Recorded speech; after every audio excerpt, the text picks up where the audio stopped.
আসসালামু আলাইকুম বন্ধুরা। আমি কিন্তু প্রতিদিনই একটু বিচিত্র রকমের লেকচার দিচ্ছি। আসলে প্রোনাউন না আমি খেলছি প্রোনাউনের বিভিন্ন রকম পার্সোনাল প্রোনাউনের, যেমন subjective form, objective form, possessive, adjective, possessive pronoun, এগুলোর কিন্তু ব্যবহার আমি দেখাচ্ছি এবং এগুলো বাংলাতে কিন্তু অর্থগত একটা রকম ভেদ আছে, একটু পার্থক্য আছে। আমরা যেভাবে সাধারণ অর্থে যেমন জানি যে আই অর্থ আমি, কিন্তু তা কিন্তু অনেক সময় হয় না, আই অর্থ আমার হয়ে যায়। আবার আয় অর্থে আমি জানি, ঠিক আছে, আবার আয় অর্থ আমাকে হয় কখন, আবার মি অর্থ আমাকে হয়, আমরা সাধারণ অর্থ জানি, কিন্তু মি অর্থ আমারও হয়। তাহলে কখন কোন ক্ষেত্রে কোনটা কি অর্থ দিবে এটা যদি আমরা ঠিক মতো জানি, তাহলে কিন্তু ইংলিশ শেখা আমাদের কাছে অনেকটা সহজ হবে। মাতৃভাষাতে আসলে কোনো একটা ভাষা রপ্ত করা যতটা সহজ, ঠিক ওই ভাষাতে সেই ভাষাটাই শেখা আসলে খুবই কঠিন। যেমন ইংলিশ দিয়ে ইংলিশ শিখতে পারবো না আমরা, তাই বাংলা ভাষা অর্থটা কেমন দাঁড়ায় সেটা যদি আমরা ঠিকমতো বুঝতে পারি বা শিখি, তাহলে ট্রান্সলেশনের ক্ষেত্রে ইংরেজিতে ট্রান্সলেশন করার ক্ষেত্রেও আমরা সুবিধা পাবো, আবার ইংরেজি বাক্যকে বাংলাতে ট্রান্সলেশন করার ক্ষেত্রে একটা সুবিধা ভোগ করব। তাই গবেষণা থেকে যে ফলাফলটা পেয়েছি বা যে রেজাল্টটা পেয়েছি, সেগুলো আমি একটু ধাপে ধাপে আলোচনা করছি, যাতে করে তোমরা সহজে রপ্ত করতে পারো আর ইংলিশের উপর একটা দখল তোমাদের চলে আসে। তো হেডলাইনে বুঝতে পারছো যে আই অর্থ আমার এবং উই অর্থ আমাদের, কিন্তু কিভাবে তা সম্ভব? অর্থাৎ আমরা আই অর্থ আমি জানি, আই অর্থ আমি, উই অর্থ আমরা, এগুলোই তো আমরা জানি, কিন্তু আই অর্থ আমার, উই অর্থ আমাদের, অর্থাৎ আইটা এখানে কিন্তু মায়ের কাজ করছে। মাই মানে যেমন আমার, আই মানে কিন্তু তেমন আমার অর্থ হচ্ছে। আবার এখানে উইটা আমাদের কাজ করছে, অর্থাৎ আমরা জানি আমাদের অর্থ হলো আওয়ার, আওয়ার মানে আমাদের, উই মানে তাহলে আমাদের কিভাবে কাজ করে, এইরকম অর্থ কিভাবে হয়। মাই এবং আওয়ার এগুলোকে আমরা কিন্তু জানি হলো পজিটিভ অ্যাডজেক্টিভ, যেটাকে আমরা প্রশ্ন করি কার বা কাদের। কার বা কাদের আমি পজিটিভ অ্যাডজেক্টিভের টিউটোরিয়ালটা আগেই আলোচনা করেছি। আর তারপরে আরো একটা টিউটোরিয়াল দিয়েছি, সেটা হলো আমার একটা গাভী আছে, আই হ্যাভ এ কাউ, কিন্তু মাই হ্যাভ এ কাউ নয় কেন। এইসব টিউটোরিয়াল গুলো কখনো মিস করবে না তোমরা। আর তুমি যদি নতুন সাবস্ক্রাইবার হয়ে থাকো, তাহলে অবশ্যই তুমি সাবস্ক্রাইব করবে এবং শেয়ার দেবে, অন্যকে সহযোগিতা করবে আমার লেকচারটা দেখার জন্য। আর বেশি বেশি কমেন্ট করে জানাবে যে কেমন লাগছে, সবসময় রিপোর্ট জিনিসের সাথেই থাকবে।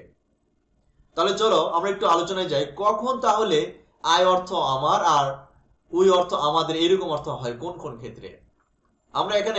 আমি কিন্তু এখানে ব্যবহার করেছি হলো হ্যাভ হ্যাজ, হ্যাড, হ্যাভ ভার, আছে ছিল, নিড প্রয়োজন, শুড উচিত, অট টু উচিত, হ্যাড বেটার বরং করাই ভালো।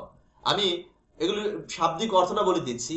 হ্যাড বেটার বরং করাই ভালো, বি সাপোজ টু করার কথা আছে বা করার কথা ছিল, এরকম। এখন করার কথা আছে, এখানে অ্যাম ইজ আর হলে করার কথা আছে, আর ওয়াজ আর হলে করার কথা ছিল, এরকম। আচ্ছা, তারপরে বি লাইকলি টু, যেটা সম্ভাবনা আছে বা সম্ভাবনা ছিল।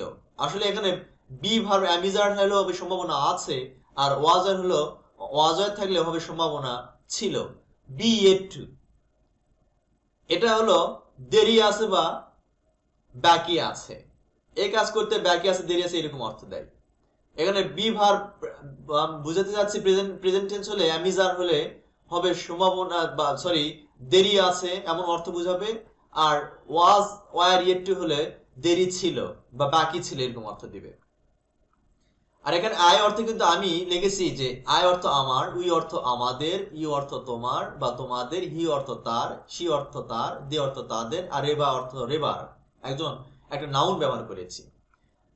এখানে কিন্তু আই অর্থ আমি হওয়ার কথা ছিল, কিন্তু হয়ে গেল আমার। উই অর্থ আমাদের, ইউ অর্থ তুমি হওয়ার কথা বা তোমরা হওয়ার কথা ছিল, সেখানে কিন্তু তোমার বা তোমাদের হয়েছে। হি বা সি অর্থ সে হওয়ার কথা ছিল, কিন্তু হয়ে গেল তার। দে অর্থ তারা হওয়ার কথা ছিল, কিন্তু হয়ে গেল তাদের। রেবা অর্থ রেবা হওয়ার কথা, কিন্তু হয়ে গেল রেবার। আসলে প্রশ্নের উত্তর পাচ্ছি আমরা কার বা কাদের। কাদের, কার, আমার, কাদের, আমাদের, ঠিক এইরকম অর্থ হচ্ছে।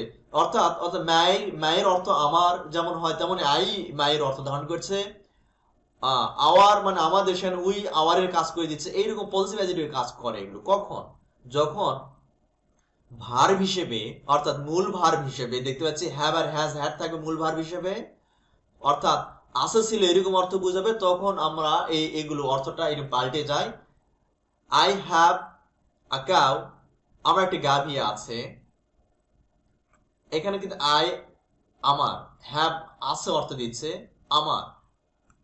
আই হ্যাড আমার ছিল, আই হ্যাড এ কাউ আমার একটি গাভী ছিল, আমার কিন্তু আমি গাভী ছিল তা কিন্তু নয়। ঠিক, অর্থাৎ আই এক্সাম্পলটাই তুলে ধরেছি। আই নিড এ কাউ আমার প্রয়োজন আছে, তাহলে নিড ভার্ব ব্যবহার হলে কিন্তু আমার অর্থ হয়। আই শুড আমার উচিত, তাহলে উচিত অর্থে কিন্তু আই সাবজেক্টটা কিন্তু পজিটিভের অর্থ দেয়, পজিটিভ অ্যাডজেক্টিভের অর্থ দেয়। আই অট টু আমার উচিত। আই হ্যাড বেটার আমার বরং করাই ভালো, এখানে কিন্তু আমি বরং করা ভালো বললে হবে না। আই অ্যাম সাপোজ টু আমার কথা আছে, I am suppose two, I was suppose two আমার কথা ছিল। I am suppose to have আমার থাকার কথা আছে। আই ওয়াজ সাপোজ টু আমার থাকার কথা ছিল, এখানে কিন্তু আই বললে আমি বললে অর্থ হবে না। আবার I am likely to have আমার থাকার সম্ভাবনা আছে। আই অ্যাম লাইকলি আমার সম্ভাবনা আছে। আই ওয়াজ লাইকলি তাহলে হবে আমার থাকার সম্ভাবনা ছিল। আই অ্যাম ইয়েট টু আমার বাকি আছে। আই ওয়াজ ইয়েট টু আমার বাকি ছিল বা দেরি ছিল। এখানে আই মানে কিন্তু আমি বাকি আছে বা আমি বাকি ছিল অর্থ বললে হবে না। তাহলে বুঝতে পারলাম এই বিভিন্ন সাবজেক্টের ফর্মের পরে, সাবজেক্টের পরে have verb, need verb, should, ought to, had better, be suppose to, be likely to, be at to, এগুলো যদি কোনো ভার্ব বসে তাহলে কিন্তু অর্থটা পাল্টে যায়। সেখানে কিন্তু আই অর্থ আমার, আমি হবে না, উই অর্থ আমাদের, আমরা হবে না, তেমনি করে হি সে অর্থ সে হবে না, তাদের হবে। ঠিক এই ক্ষেত্রগুলিতেই হয়, একটু মনে রাখলে সুবিধা হবে। আমি মনে করি বন্ধুরা তোমরা বুঝতে পেরেছো, খুব এনজয় করেছো। তাহলে আরো এরকম গুরুত্বপূর্ণ টিউটোরিয়াল আসছে তোমাদের জন্য, জাস্ট রিভিশনের সাথে লেগে থাকো, অনেক গুরুত্বপূর্ণ জিনিস শিখতে পাবে যেটা কখনো কল্পনাই করতে পারোনি। সবাইকে ধন্যবাদ জানিয়ে আজকে টিউটোরিয়াল এখানেই শেষ করছি। আসসালামু আলাইকুম ওয়া রাহমাতুল্লাহ।